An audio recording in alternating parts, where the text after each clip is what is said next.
आज माँ बाप ने स्कूल को इसलिए भेजते जाके सही तालीम हासिल करने के लिए भेजते, मगर आज साई कृपा स्कूल वालों ने आज मटर कैसा करना सिखा दिए। जी अस्सलाम वालेकुम। बंदा सैयद अब्दुल रहीम कासमी विजयवाड़ा से है। आज जो है जैसा कि कल जो मसला स्कूल के अंदर हमारे भतीजा मंजूर के साथ पेश आया, ये बड़ा निहायती अफसोसनाक और दर्दनाक वाक़या है।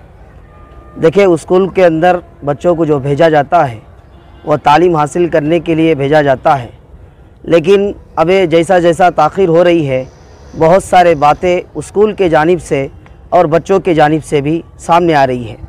जैसा कि स्कूल के अंदर पता चला कि बच्चों के अंदर आपस में 1-2 महीनों से लड़ाई चल रही थी, और इसी तरह दूसरी बात यह है कि स्कूल वाले फ़ीस के सिलसिले में और दूसरे सिलसिले में भी बच्चे से और उनके वालिदैन से फ़ोन करके बार बार टार्चर भी कर रहे थे। बहरहाल जो भी मसला है, लेकिन स्कूल के अंदर जो गलती बच्चों से हुई है, ये बच्चों की गलती नहीं है, बल्कि स्कूल के ज़िम्मेदारों की गलती है। भाई, बच्चों को हम आपके ज़िम्मेदारी पर जो है स्कूल को भेजा है, तो ये आपकी ज़िम्मेदारी बनती है कि आप जो है बच्चे क्या कर रहे हैं, क्या नहीं कर रहे हैं, खाना खा रहे हैं या लड़ रहे हैं, ये सारी ज़िम्मेदारी आपकी थी। लेकिन आपने बच्चों की लापरवाही और बच्चों को गलत तालीम देने की बिना पर आज जो है हमारे बच्चों का जो है आज शहीद होना पड़ा है। ये मैं हुकूमत से, इसी तरह ज़िम्मेदारों से और सीएम साहब से भी और दरख्वास्त करता हूँ कि बच्चों के लिए इस बच्चे के लिए जो हमारा भतीजा है, इसके लिए इंसाफ के लिए आप हमारा साथ दें। और जो जैसा कि पुलिस वेरिफिकेशन हो रहा है, पुलिस भी इसके अंदर तहकीक में लगी हुई है, तो सीसी कैमरा के रिकॉर्ड के अंदर सारा वाक़या दर्ज है, लेकिन सीसी कैमरे का रिपोर्ट ना हमें दिखाया गया ना हमें दिया गया।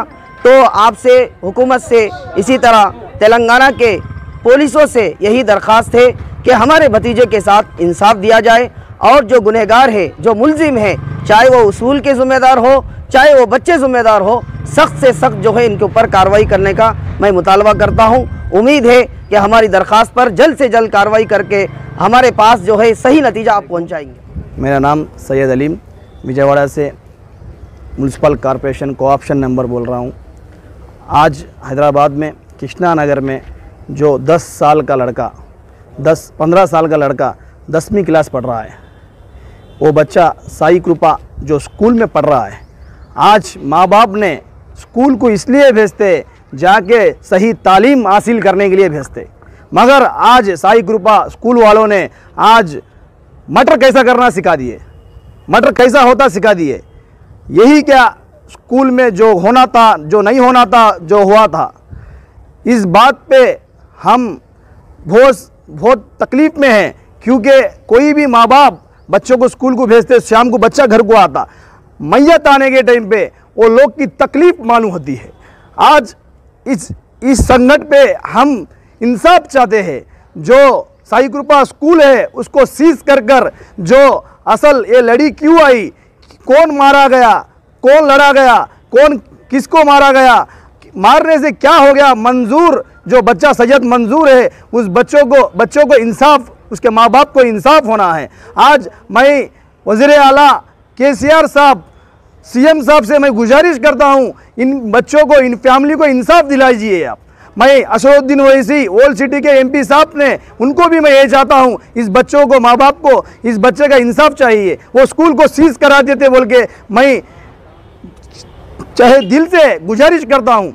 आज जो भी स्कूल में जो भी हो रहा है, उसमें क्या हो रहा है, असली क्या कर रहे हैं वो लोग, ये आपको इंट्रोगेशन कर आप सही आता बोल के इस संकट से मैं, इस संदर्भ में मैं बोल रहा हूँ। बच्चे की उम्र क्या थी? बच्चे की उम्र 15 साल थी, 14 से 15 साल थी। 10वीं क्लास पढ़ रहा था बच्चा, स्कूल को गया था मगर आया नहीं था, मैयत होके आया था। इस तकलीफ़ में हम यही हमारी तकलीफ़ गुजर आपके सामने पेश करते हैं। अच्छा, कुछ लोग बोल रहे थे कि 2 महीने से कुछ बच्चे के ऊपर कुछ हरासमेंट वगैरह हो रहा था, इस तरीके की कुछ? ऐसा कुछ भी नहीं थी। बच्चा स्कूल को जा रहा था, अच्छा पढ़ रहा था, आ रहा था, जा रहा था, मगर ऐसा कुछ भी नहीं थी। अगर कुछ है तो वो आके बोलना था, जिम्मेदारों को बोलना था। कुछ है तो कुछ भी नहीं थी, बच्चा स्कूल को जा रहा था, ऐसा स्कूल भी को कहा गया था कि बच्चे को कुछ दिन पहले सस्पेंड किया गया था 10 दिन। वो सस्पेंड किया था, वो इसलिए थे बच्चे में क्लास में कुछ पढ़ी में कुछ उन्हीं ऊंच कराया था, इसलिए था। ये लड़ी को उसको समझ नहीं है। ये अगर सस्पेंड किया था तो जान निकाल लेते, जान निकालने का मतलब ला देते। आप लोग का शक किस पर है? क्या मैनेजमेंट? ये मैनेजमेंट का गलती है, पहले मैनेजमेंट का गलती है। जो भी बच्चे